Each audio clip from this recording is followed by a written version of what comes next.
जंजीरें घोड़ों की टांगों के आगे आ जाती और घोड़े गिर पड़ते। लेकिन जंजीरों का बहुत बड़ा नुकसान ये था कि एक जंजीर में से बंधे हुए सिपाहियों में से एक दो जख्मी या हलाक हो जाते तो बाकी बेबस हो जाते और दुश्मन का आसान शिकार बनते थे। इस जंग को, जो हुर्मज और खालिद रज़ियल्लाहु अन्हु के दरमियान लड़ी गई, जंगे सलासिल यानी जंजीरों की जंग कहते हैं। मुसलमानों ने जब ये देखा कि ईरानी अपने आप को जंजीरों से बांध रहे हैं तो वो हैरान होने लगे। किसी ने बुलंद आवाज से कहा, वो देखो, फारसी अपने आप को हमारे लिए बांध रहे हैं, फतह हमारी है। खालिद रज़ियल्लाहु अन्हु ने बुलंद आवाज से कहा, अल्लाह ने इनके दिमागों पर मोहर लगा दी है। खालिद रज़ियल्लाहु अन्हु ने कुछ सोचकर काजिमा से हफीर और हफीर से काजिमा का कूच किया था। वो फायदा उन्हें नजर आ गया था। हुर्मज की वो फौज जो ज़रा और हथियारों से लदी हुई थी, लड़ाई शुरू होने से पहले ही थक गई थी। खालिद रज़ियल्लाहु अन्हु ने ईरानियों को आराम की मोहलत ही नहीं दी थी। अब ईरानियों ने अपने आप को जंजीरों में बांध लिया था। खालिद रज़ियल्लाहु अन्हु ने सोच लिया कि वो क्या चाल चलेंगे और ईरानियों को किस तरह लड़ाएंगे। हुर्मज ने अपने घोड़े को एड़ लगाई और दोनों फौजों के दरमियान ऐसी जगह आकर रुक गया जहां जमीन कटी फटी और कहीं कहीं टीले थे। उसके मुहाफिज उससे कुछ दूर आकर रुक गए। कहाँ है खालिद? हुर्मज ने ललकार कर कहा, पहले मेरा और तेरा मुकाबला हो जाए। ये उस जमाने का दस्तूर था कि जंग शुरू करने से पहले दोनों फौजों के सालार जाती मुकाबलों के लिए एक दूसरे को ललकारते थे। दोनों फौजों के आदमी इनफरादी तौर पर आगे जाकर तलवारों से भी लड़ते थे और कुश्ती भी करते थे। नतीजा दोनों में से किसी एक की मौत होता था। जंगे सलासिल में हुर्मज ने खुद आगे आकर खालिद रज़ियल्लाहु अन्हु को इनफरादी मुकाबले के लिए ललकारा। हुर्मज माना हुआ जंगजू और बहादुर आदमी था। तेगजनी की महारत के अलावा उसके जिस्म में बहुत ताकत थी। खालिद रज़ियल्लाहु अन्हु की उम्र 48 साल हो चुकी थी। वो जंगी चालों के माहिर थे। उनके जिस्म में अच्छी खासी ताकत थी, लेकिन हुर्मज ज्यादा ताकतवर था। उसकी ललकार पर खालिद रज़ियल्लाहु अन्हु ने घोड़े को एड़ लगाई और हुर्मज के सामने जा रुके। हुर्मज घोड़े से उतरा और खालिद रज़ियल्लाहु अन्हु को घोड़े से उतरने का इशारा किया। दोनों ने तलवारें निकाल ली। दोनों ने एक दूसरे पर बढ़ बढ़ कर वार किए। पैंतरे बदले, घूम घूम कर एक दूसरे पर आए, मगर तलवारें आपस में ही टकराती रहीं। फिर खालिद रज़ियल्लाहु अन्हु के हाथों और पैंतरों में फुर्ती आ गई। दोनों फौजें शोरो गुल बर्पा कर रही थीं। हुर्मज महसूस करने लगा था कि वो खालिद रज़ियल्लाहु अन्हु की तलवार से बच नहीं सकेगा। वो तेजी से पीछे हट गया और उसने तलवार फेंक दी। तलवारें फैसला नहीं कर सकेंगी, हुर्मज ने कहा। खालिद, हथियार के बगैर आ और कुश्ती लड़। खालिद रज़ियल्लाहु अन्हु तलवार फेंककर कुश्ती के लिए आगे बढ़े और दोनों गुत्थम गुत्था हो गए। कुश्ती में हुर्मज का पल्ला भारी नजर आता था, लेकिन मुअर्रिख लिखते हैं कि हुर्मज की चाल कुछ और थी। उसने अपने मुहाफिजों को पहले ही बता रखा था कि जब वो खालिद रज़ियल्लाहु अन्हु को इतनी मजबूती से पकड़ ले कि खालिद रज़ियल्लाहु अन्हु हिलने के काबिल ना रहें, तो मुहाफिज दोनों को इस तरह घेरे में ले लें कि उनकी नीयत और इरादे पर शक ना हो, यानी वो तमाशाई बने रहें और उनमें से एक मुहाफिज खंजर निकालकर खालिद का पेट चाक करते। जंगजू इस तरह धोखा नहीं दिया करते थे, लेकिन हुर्मज कमीनगी की वजह से मशहूर था। हुर्मज के मुहाफिज आगे बढ़ाए और अपनी फौज की तरह नारे लगाते नरगे की तरतीब में होते गए। वो घोड़ों पर सवार नहीं थे।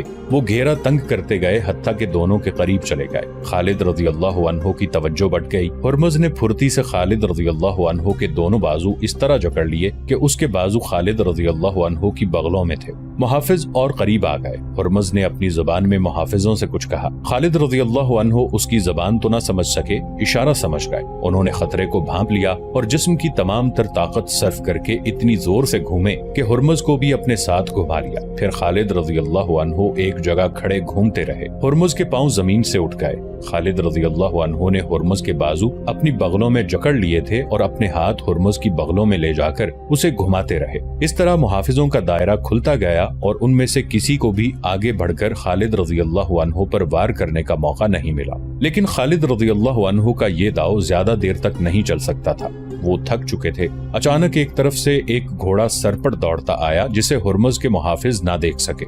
घोड़ा मुहाफिजों के दायरों को काटता गुजर गया और 3 मुहाफिज जमीन पर पड़े तड़पने लगे। उनमें से एक को घोड़े ने कुचल डाला था और 2 को घुड़सवार की तलवार ने काट दिया था। घोड़ा आगे जाकर मुड़ा और फिर हुर्मज के मुहाफिजों की तरफ आया। मुहाफिजों ने अब उससे बचने की कोशिश की, फिर भी 3 मुहाफिज गिरे और तड़पने लगे। बाकी भाग गए और सवार अपनी फौज से जा मिला। ये सवार नौजवान क़ैक़ा रज़ियल्लाहु अन्हु बिन अम्र थे, जिन्हें खलीफा अबू बकर सिद्दीक रज़ियल्लाहु अन्हु ने कुमक के तौर पर खालिद रज़ियल्लाहु अन्हु की तरफ भेजा और कहा था कि जिस लश्कर में क़ैक़ा जैसा जवान होगा वो लश्कर शिकस्त नहीं खाएगा। उस सवार से नजरें हटाकर सब ने खालिद रज़ियल्लाहु अन्हु और हुर्मज को देखा।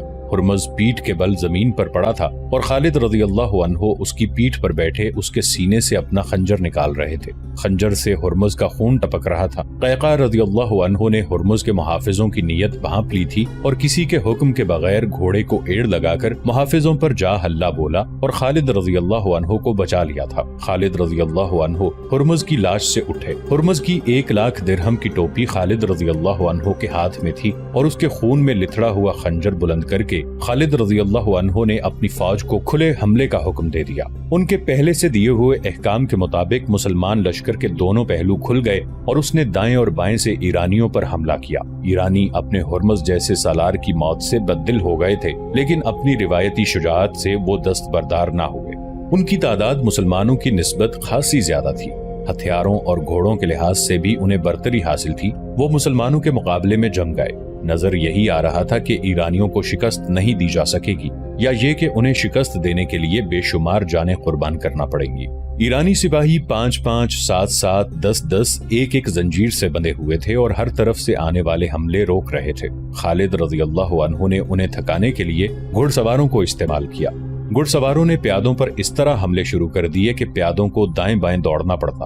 اپنے پیادوں کو بھی خالد رضی اللہ عنہ نے اسی طرح استعمال کیا۔ ایرانی پیادوں کو بھاگنا دوڑنا پڑا۔ ان کے مقابلے میں مسلمان تیزی سے حرکت کر سکتے تھے۔ آخر ایرانیوں میں تھکن اور سستی کے آثار نظر آنے لگے۔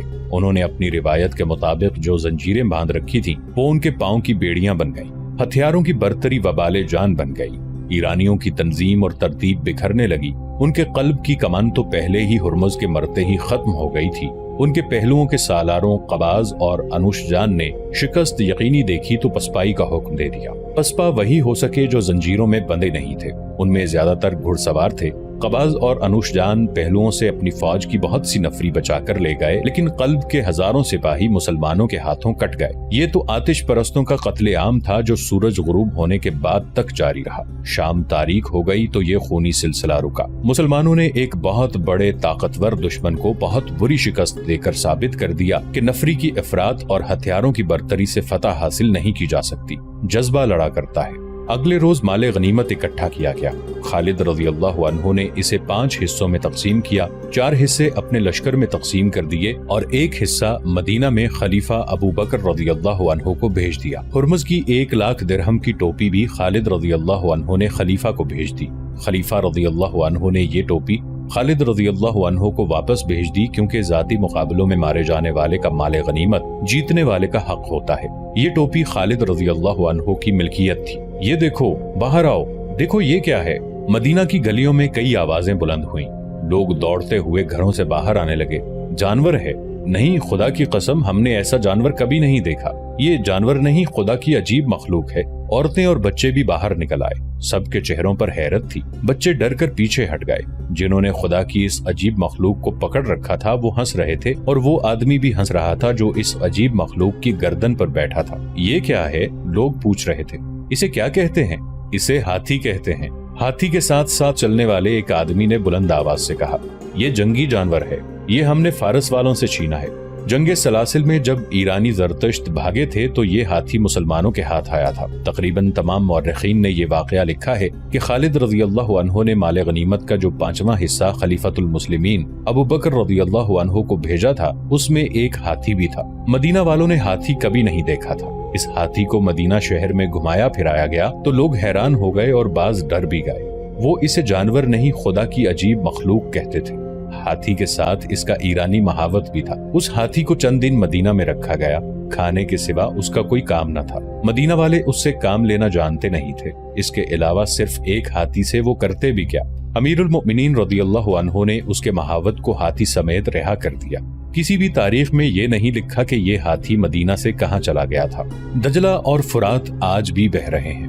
1352 سال پہلے بھی بہ رہے تھے، مگر اس روانی میں اور آج کی روانی میں بہت فرق ہے۔ 13.5 صدیاں پہلے دجلہ اور فرات کی لہروں میں اسلام کے اولین مجاہد کے جوشیلے اور پرعزم نعروں کا ولولہ تھا۔ ان دریاؤں کے پانیوں میں شہیدوں کا خون شامل تھا۔ شمع رسالت کے شیدائی اسلام کو دجلہ اور فرات کے کنارے کنارے دور آگے لے جا رہے تھے۔ زرتشت کی آگ کے شعلے لپک لپک کر مسلمانوں کا راستہ روکتے تھے۔ مسلمان بڑھتے ہی چلے جا رہے تھے۔ उनका बढ़ना सहल नहीं था। वो फारसियों की शहनशाही में दाखिल हो चुके थे। उनकी नफरी और जिस्मों की ताजगी कम होती जा रही थी और दुश्मन की जंगी कुव्वत हैबतनाक थी। कभी यूं लगता था जैसे आतिश परस्त फारसियों की जंगी ताकत मुसलमानों के कलील लश्कर को अपने पेट में खींच रही है। अप्रैल 633 ईस्वी का तीसरा और सफर 12 हिजरी का पहला हफ्ता था। खालिद रज़ियल्लाहु अन्हु काजिमा के मकाम पर आतिश परस्त ईरानियों को शिकस्त देकर आगे एक मकाम पर पहुंच गए थे। उन्होंने 2 ही हफ्ते पहले ईरानियों को शिकस्त दी थी। ये पहला मौका था कि मुसलमानों ने इतनी बड़ी शहनशाही से टक्कर ली थी जिसकी जंगी कुव्वत से जमीन कांपती थी। अमीरुल मोमिनीन अबू बकर रज़ियल्लाहु अन्हु ने कहा था कि अभी हम इतनी बड़ी ताकत से टक्कर लेने के काबिल नहीं हैं, लेकिन उन्होंने ये भी महसूस कर लिया था कि टक्कर लेना नागुज़ीर हो गया है, वरना ज़रतश्त मदीना पर चढ़ दौड़ेंगे। उनके अज़ाइम ऐसे ही थे। वो मुसलमानों से नफरत करने वाले लोग थे और अपनी बादशाही में मुसलमानों पर बहुत जुल्म किया करते थे। अमीरुल मोमिनीन ने खालिद रज़ियल्लाहु अन्हु को यमामा से बुलाकर ज़रतश्तों के खिलाफ भेजा था। खालिद रज़ियल्लाहु अन्हु को रसूल करीम सल्लल्लाहु अलैहि वसल्लम ने सैफुल्लाह का खिताब अता फरमाया था। अब खलीफा अव्वल अबू बकर रज़ियल्लाहु अन्हु ने भी कहा था, अल्लाह की तलवार के बगैर हम फारस की बादशाही से टक्कर नहीं ले सकते। खालिद रज़ियल्लाहु अन्हु ने यह साबित कर दिया था कि वो अल्लाह की तलवार हैं। फारस की शहनशाही की गद्दी मदाइन में थी। फारस का शहनशाह उर्दशेर मदाइन में शहनशाहों की तरह तख्त पर बैठा था। उसकी गर्दन उन शहनशाहों की तरह अकड़ी हुई थी जो अपने आप को नाकाबिले तस्खीर समझते थे। उसके तख्त के दाएं बाएं ईरान का हुस्न मचल रहा था। वो तख्त से उठने ही लगा था कि उसे इत्तला दी गई कि उबला के महाज से कासिद आया है। फौरन बुलाओ, उर्दशेर ने शाहाना रऊनत से कहा। इसके सिवा वो और क्या खबर लाया होगा कि हुर्मज ने मुसलमानों को कुचल डाला है। क्या हैसियत है अरब के इन बद्दुओं की जिन्होंने खजूर और जौ के सिवा खाने की कभी कोई चीज नहीं देखी। कासिद दरबार में दाखिल हुआ तो उसका चेहरा और उसकी चाल बता रही थी कि वो अच्छी खबर नहीं लाया। उसने एक बाजू सीधा ऊपर किया और झुक गया। सीधे हो जाओ, उर्दशेर ने फातिहाना लहजे में कहा। हम अच्छी खबर सुनने के लिए इतना इंतजार नहीं कर सकते। क्या मुसलमानों की औरतों को भी पकड़ा गया है?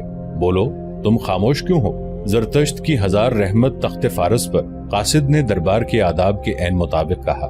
शहनशाह उर्दशेर की शहनशाही, खबर क्या लाए हो? उर्दशेर ने गरज कर पूछा। आली मकाम हुर्मज ने कुमक मांगी है।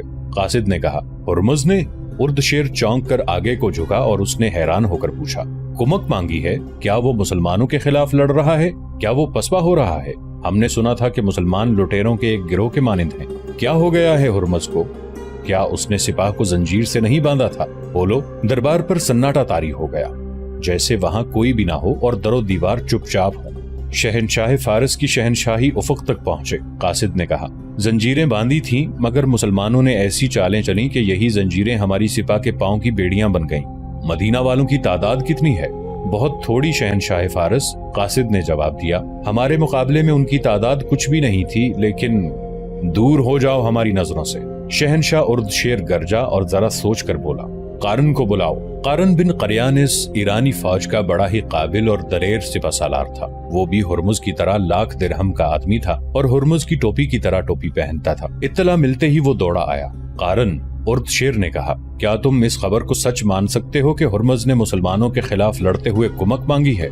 उर्दशेर ने दरबारियों पर निगाह दौड़ाई तो तमाम दरबारी उठ खड़े हुए। सब ताजीम को झुके और बाहर निकल गए। उर्दशेर कारन के साथ तन्हाई में बात करना चाहता था। क्या ये कासिद मुसलमानों का आदमी तो नहीं जो हमें धोखा देने आया हो?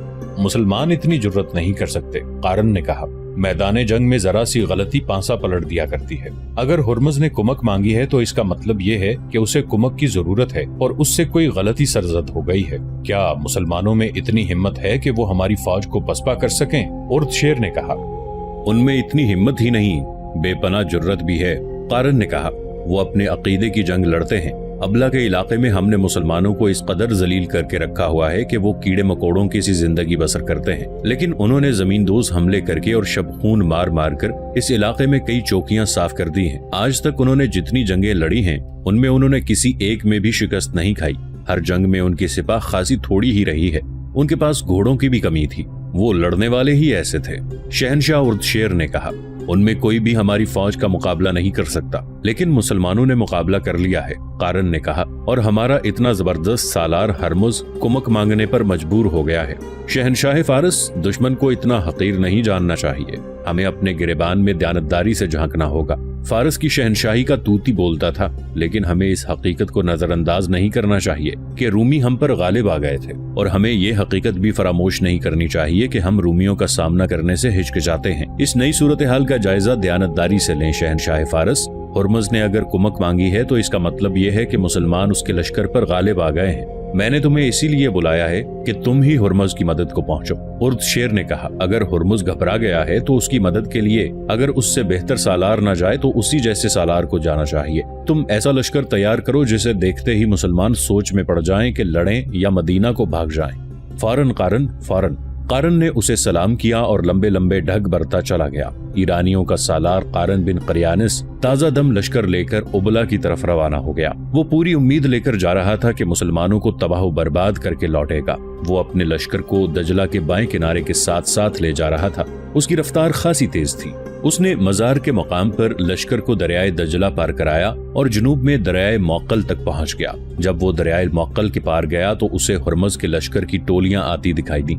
सिपाही बड़ी बुरी हालत में थे। तुम पर जरतश्त की लानत हो, कारन ने पहली टोली को रोककर और उनकी हालत देखकर कहा, क्या तुम मुसलमानों के डर से भाग आए हो? सिपा सालार हुर्मुज मारा गया। टोली में से एक सिपाही ने कहा, दोनों पहलुओं के सालार कबाज और अनुशान भी भाग आए हैं, वो शायद पीछे आ रहे हों। कारन बिन करियास हुर्मुज की मौत की खबर सुनकर सुन्न होकर रह गया। उसने ये पूछने की भी जुर्रत न की कि हुर्मुज किस तरह मारा गया है। कारन का सर झुक गया था। उसने जब सर उठाया तो देखा कि फारस के फौजियों की कतारें चली आ रही थी। अपने ताजा दम लश्कर को देखकर भागे हुए ये फौजी वहीं रुकने लगे। इतने में हुर्मुज की फौज के दूसरे सालार कबाज और अनुशजान भी आ पहुंचे। उन्हें दूर से आता देखकर कारन ने अपने घोड़े की लगाम को झटका दिया। घोड़ा चल पड़ा। कारन ने अपने दोनों शिकस्त खुर्दा सालारों के सामने जा घोड़ा रोका। मैं सुन चुका हूँ हुर्मुज मारा गया है, कारन ने कहा, लेकिन मुझे यकीन नहीं आता कि तुम दोनों भाग आए हो। क्या तुम गमार और उजड़ अरबों से शिकस्त खाकर आए हो? मैं इसके सिवा और कुछ नहीं कहना चाहता कि तुम बुज़दिल हो और तुम इस रुतबे और ओहदे के काबिल नहीं हो। क्या तुम नहीं चाहते कि मुसलमानों को तबाह बर्बाद कर दिया जाए? क्यों नहीं चाहते? कबाज ने कहा, हम कहीं छुपने के लिए पीछे नहीं आए, हमें हुर्मुज की शेखियों ने मरवाया है। मैं तस्लीम करता हूँ कि इस्लामी फौज के पास बड़े ही काबिल और जुर्रत वाले सालार हैं, लेकिन वो इतने भी काबिल नहीं कि हमारी फौज को यूं भगा देते। कारन, अनुशजान ने कहा, हमारी फौजी क़यादत में यही सबसे बड़ी खराबी है जिसका मुजाहिरा तुमने भी किया है। तुमने अरब के उन मुसलमानों को उजड़ और गमार कहा है। हुर्मुज भी ऐसे ही कहता था, लेकिन हमने मैदान जंग में उसके उलट देखा है। तुमने उनमें क्या खूबी देखी है जो हम में नहीं? कारन ने पूछा। ये पूछो कि हम में क्या खामी है जो उनमें नहीं। अनुशजान ने कहा, हम अपने 10-10, 12-12 सिपाहियों को एक एक जंजीर से बांध देते हैं कि वो जम कर लड़ेंगे और भागेंगे नहीं। इसीलिए हम आमने सामने की जंग लड़ते हैं। मुसलमानों ने जब हमारी सिपाह को पाबंदे सलासिल देखा तो उन्होंने दाएं बाएं की चालें चलनी शुरू कर दी। हमारी सिपाह घूम फिर कर लड़ने से कासिर थी। ये थी वजह कि हमारा इतना ताकतवर लश्कर शिकस्त खा गया। हमारे पास इन बातों का वक्त नहीं। कबाज ने कहा, मुसलमान हमारे ताक़ुब में आ रहे हैं। उनके ताक़ुब में मुसन्ना बिन हारिसा 2000 नफरी की फौज के साथ आ रहे थे। मुसन्ना बिन हारिसा इस्लाम के वो शहदाई थे जिन्होंने ईरानियों के खिलाफ जमींदोज जंगी कार्रवाइयां शुरू कर रखी थी। उन्हीं की तरगीब पर अमीरुल मुमिनीन अबू बकर सिद्दीक रज़ियल्लाहु अन्हु ने खालिद रज़ियल्लाहु अन्हु को बुलाकर ईरानियों के खिलाफ भेजा था। ईरानियों के ताक़ुब में जाना गैर मामूली तौर पर दलेराना इक़दाम था। ताक़ुब का मतलब ये था कि मुसलमान अपने मुस्तक़र से दूर हटते हटते ईरानियों के क़ल्ब में जा रहे थे, जहां उनका घेरे में आ जाना यकीनी था। लेकिन ये खालिद रज़ियल्लाहु अन्हु का हुक्म था कि ईरानियों का ताक़ुब किया जाए। इस हुक्म के पीछे ईरानियों के खिलाफ वो नफरत भी थी जो मुसन्ना बिन हारिसा के दिल में भरी हुई थी। जंगे सलासिल खत्म हो गई और ईरानी भाग उठे तो खालिद रज़ियल्लाहु अन्हु ने देखा कि उनका लश्कर थक गया है। उन्होंने मुसन्ना बिन हारिसा को बुलाया। इब्ने हारिसा, खालिद रज़ियल्लाहु अन्हु ने कहा, अगर ये भागते हुए फारसी जिंदा चले जाएं तो क्या तुम अपनी फतह को यकीनी समझोगे? खुदा की कसम वलीद के बेटे, मुसन्ना बिन हारिसा ने पुरजोश लहजे में कहा, मुझे सिर्फ हुक्म की जरूरत है, ये मेरा शिकार है, तो जाओ। खालिद रज़ियल्लाहु अन्हु ने कहा, 2000 सवार अपने साथ लो और ज्यादा से ज्यादा ईरानियों को पकड़ लाओ और जो मुकाबला करे उसे कत्ल कर दो। मैं जानता हूँ कि मेरे जांबाज थक गए हैं, लेकिन मैं शहनशाह फारस को यकीन दिलाना चाहता हूँ कि हम जमीन के दूसरे सिरे तक उनका ताक़ुब करेंगे। मुसन्ना बिन हारिसा ने 2000 सवार लिए और भागते हुए ईरानियों के पीछे चले गए। ईरानियों ने दूर से देख लिया कि उनका ताक़ुब हो रहा है तो वो बिखर गए। उन्होंने बोझ हल्का करने के लिए गुर्ज और हथियार फेंक दिए थे। मुसन्ना के लिए ताक़ुब का और ईरानियों को पकड़ने का काम दुश्वार हो गया था, क्योंकि ईरानी टोली टोली होकर बिखरे, फिर वो अकेले अकेले होकर भागने लगे। इसके मुताबिक मुसन्ना के सवार भी बिखर गए।